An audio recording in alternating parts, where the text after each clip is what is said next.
ভাই কি করো? হ্যাঁ কি করো? কিছুই না। বিড়ি দাও, বিড়িটা খাই। না দিলে আমি খাবো। দুইজনে ভাগে চুকে খাই লাই। ভাগে লাগে খাই না আমি বলে আব্বার কাছে দিছে তুমি।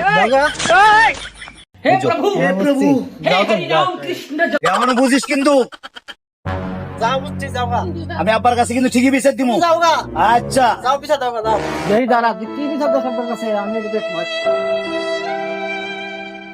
আব্বা, তোমার জায়গা সম্পদ যা আছে সম্পূর্ণ আমার ভাগ করে দাও। আবারটা কি সমস্যা কি হয়েছে? আমার জায়গা জমি ভাগ করে দেওয়া নিয়ে লাগবো। কি লেগে দেবো? একটা বিড়ি ধরাইতাছে, আমি বলছি যে আমার বিড়ি দিয়ে ভাগ করে খাই, দিব না, না করছে। এই জন্য সম্পদ আমার ভাগ করে দাও। ওই তুমি যদি মারা যাও ওই সম্পদ তার পাওয়া যাবো না। হারাম দাদা কয় কি রে? আমি মরি নাকি আমার জমি বাবা খাই 10 হারাম দাদা